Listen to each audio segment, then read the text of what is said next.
آج ہم آپ کو ایک سندر پور کی چھوٹے سے گاؤں کی کہانی سناتے ہیں۔ اور جنگل کے سارے پکشی صبح صبح اپنے بھوجن کے لیے جا رہے تھے۔ یہاں ٹنی صبح بچوں کو بتا رہی تھی، بچوں اپنے بیگ تو آپ لوگوں نے تیار کر لیے ہیں نا؟ آج تو ہم پکنک کے لیے جا رہے ہیں۔ آج ہم دوسرے گاؤں جائیں گے، وہاں بہت مزہ آئے گا۔ ہم نے سنا ہے وہ گاؤں ہے بھی بہت پیارا سا۔ اور بچوں، تم لوگوں نے وہاں جا کر شرارت بالکل نہیں کرنی۔ ارے کوکو، تم جب بھی تمہیں باہر لے کر جاتے ہیں تم باہر جا کے بہت شرارت کرتے ہو۔ اس بار بالکل شرارت نہیں کرنی۔ وہ دوسرا گاؤں اس طرح ٹنا اپنے بچوں کو سمجھا رہے تھے۔ ٹنی، تم نے بچوں کے کھانے پینے کی چیزیں ساری بیگ میں ڈال دی ہے نا؟ اور منّے، تم نے آرنج والا بیگ اٹھانا ہے، پنک والا میں اٹھاؤں گا، اور وہاں جا کر ہم بہت انجوائے کریں گے۔ اور آٹو والا بھی آنے والا ہوگا۔ چلو جلدی سے نکلتے ہیں۔ سارے پکشی آٹو پر بیٹھ کر دوسرے گاؤں کے لیے نکل جاتے ہیں۔ راستے میں آٹو خراب ہو جاتا ہے اور انہیں جنگل کے ایک دوسرے راستے پر اتار دیتا ہے۔ بچوں کے پنکھوں میں درد ہو گیا تھا۔ ارے بچوں، مجھے پتا ہے تم لوگ بہت تھکے ہو، لیکن کیا کریں، ابھی ہمیں تھوڑا سا اور اڑنا ہوگا۔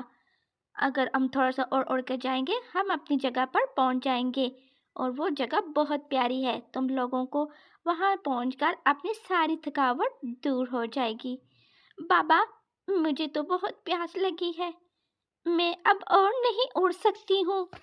مجھے پانی اور کھانے کے لیے کچھ چاہیے ہے، اب میں نہیں اڑ سکتی۔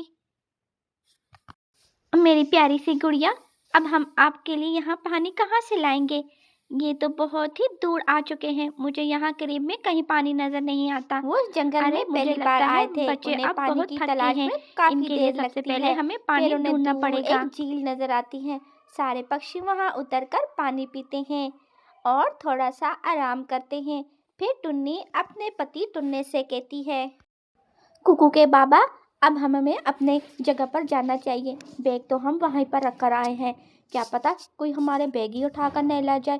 بچے بھی بہت بھوکے ہیں، میں ان کو جا کر کوکی اور بسکٹ کچھ دوں گی، بچوں کا بھی پیٹ بھر جائے گا۔ پانی بھی ہم نے پی لیا ہے، پھر آگے بچوں نے سیر تفریح کے لیے جھولوں کے پاس بھی جانا ہے۔ پھر وہ اڑنے لگتے ہیں اپنے بڑے سے پیڑ کی طرف۔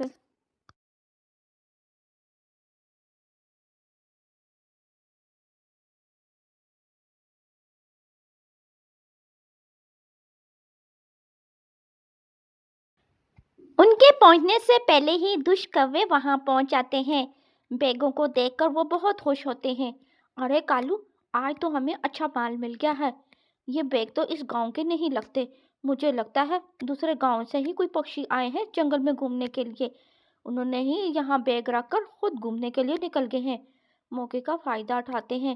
جلدی سے کالو، یہ بیگ پکڑو اور دوسرا میں اٹھاتی ہوں، اور اپنے گھر کی طرف چلتے ہیں، ان میں کچھ نہ کچھ ضرور ہے۔ پکشی پانی پی کر اس بڑے پیڑ کی طرف اڑ رہے تھے۔ بچے بہت خوش تھے کہ ہم ٹافیز اور کوکیز کھائیں گے۔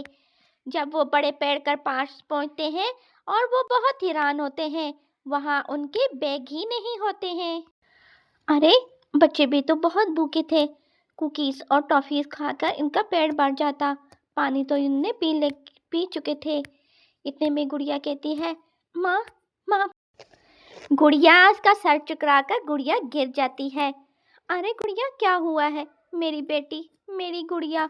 ارے ٹنے، جلدی سے جاؤ، اس گاؤں میں کہیں پاس ہی کوئی بستی ضرور ہوگی، وہاں سے جا کر کچھ کھانے کے لیے لے آؤ، تب تک میں اپنی گڑیا کے پاس بیٹھی ہوئی ہوں۔ ٹنا یہ بات سن کر اڑنے لگتا ہے، اور وہ جنگل میں کوئی ایسا گھر ڈھونڈ رہا تھا جہاں اسے گڑیا کے لیے کچھ نہ کچھ کھانے کے لیے مل جائے۔ وہ کافی دور اڑتا جاتا ہے، پھر اسے ایک دور چھوٹا سا گھر نظر آتا ہے، اور اس گھر پر جا کر وہ دستک دیتا ہے۔ ارے کوئی ہے، دش کوے جو بیگ چرا کر لائے تھے۔ ارے رانو، اتنے بھاری بیگ میں نے اٹھا کر لائے ہیں، اب کھول کر دیکھو تو صحیح، ان میں کیا بڑھ کر لائے ہیں دوسرے جنگل کے پکشی۔ مجھے تو لگتا ہے ان میں کچھ کھانے پینے کی چیزیں ہیں، خوشبو تو بڑی اچھی آ رہی ہے۔ ابھی وہ ایسے ہی باتیں کر رہے تھے، دروازے پر دستک ہوتی ہے۔ ارے اس ٹائم ہمارے گھر کون آ گیا؟ اس جنگل میں ہمارے گھر تو کوئی بھی نہیں آتا ہے۔ مجھے لگتا ہے وہی لوگ نہ ہوں جن کے بیگ ہم چرا کر لائے ہیں۔ ڈھونڈتے ڈھونڈتے ہمارے گھر تک آ گئے ہیں۔ جلدی سے ان بیگوں کو ہم چھڑا لیتے ہیں۔ ہاں کالو، میں جا کر دروازے پر دیکھتی ہوں، تو جلدی سے ان بیگوں کو کہیں چھپا لینا۔ میں جا کر دیکھتی ہوں۔ ارے رانو، جو بھی ہوا اسے دروازے سے باہر سے ہی رخصت کر دینا، اندر لے کر آنے کی ضرورت نہیں ہے۔ کیا پتا کیسے پکشی ہوں اور ہمارے گھر کی تلاشی لیں اور اپنے بیگ ہی ڈھونڈ لیں۔ یہ کہہ کر کالو جلدی سے جاتا ہے۔ ارے کوی، کوئی ظالم ہمارے بیگ چرا کر لے گیا ہے۔ ہم نے بچوں کے لیے کھانے پینے کی ان میں چیزیں لے کر آئے تھے اور وہ بیگ ہی ہمارے کوئی بڑے پیڑ کے نیچے سے اٹھا کر لے گیا ہے۔ میری بیٹی بے ہوش ہو کر بھوک سے گر گئی ہے۔ تمہارے گھر کچھ کھانے کے لیے ہے تو جلدی سے دے دو، میں تمہارا بہت احسان مانتی ہوں۔ ارے نہیں چڑیا، ہمارے پاس تو کچھ بھی نہیں ہے کھانے کے لیے، ہم تو خود صبح سے بھوکے بیٹھے ہیں۔ تم ساتھ ہی والے گاؤں میں جاؤ، وہاں منو طوطے کا گھر ہے، وہاں کچھ نہ کچھ تمہیں کھانے کے لیے ضرور مل جائے گا۔ یہ کہہ کر کالو جلدی سے اندر چلا جاتا ہے۔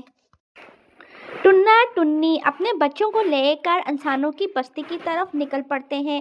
وہاں نیک دل ایک انسان بیل گاڑی والا ان کو اپنی بڑی سی بیل گاڑی پر بٹھا لیتا ہے اور انہیں اپنے گھر کی طرف لے جاتا ہے، کیونکہ انہوں نے دیکھا تھا کہ ان کی پکشی ایک بے ہوش پڑی ہوئی تھی۔ اس کو ان پر دیا آتی ہے اور ان کو اپنے گھر لے جاتا ہے۔ اس کے گھر میں ایک بڑھیا ماں تھی اور جب وہ گڑیا کو بے ہوش بیٹھا دیکھ کر کہتی ہے، اسے میں ابھی آم والا جوس پلاتی ہوں، دیکھنا کیسے وہ جلدی سے ٹھیک ہو جاتی ہے۔ مجھے لگتا ہے اس نے کل سے کچھ بھی نہیں کھایا ہوا، اسی لیے یہ بے ہوش ہو گئی ہے۔ پھر بڑھیا ماں اسے گڑیا کو جوس پلاتی ہے۔ دیکھتے ہی دیکھتے گڑیا کی طبیعت ٹھیک ہو جاتی ہے اور وہ آنکھیں کھول کر دیکھنے لگتی ہے اور ٹنا اور ٹنی بھی بہت خوش ہو جاتے ہیں۔ ارے میں کہاں آ گئی ہوں؟ یہ کس کا گھر ہے؟ ارے گڑیا، ہماری تو ساری آؤٹنگ خراب کر دی ہے تمہاری طبیعت نے، چلو اب گھر چلتے ہیں۔ اور یہ سن کر سب پکشی ہنسنے لگتے ہیں اور وہ پکشی انسانوں کی شکریہ ادا کر کر وہاں سے نکل پڑتے ہیں۔ آج ہمیں اس کہانی میں ضرور کمنٹس کریں اور ہمیں بتائیں کہ پکشیوں کی آؤٹنگ کالو دش کووں نے خراب کی ہے یا پھر اس آٹو والوں نے۔ کہانی اگر اچھی لگی تو چینل کو ضرور سبسکرائب کیجیے گا، بیل آئیکن کو ضرور پریس کریں اور ہماری اسی طرح کی اچھی اچھی کہانیاں دیکھتے رہیں۔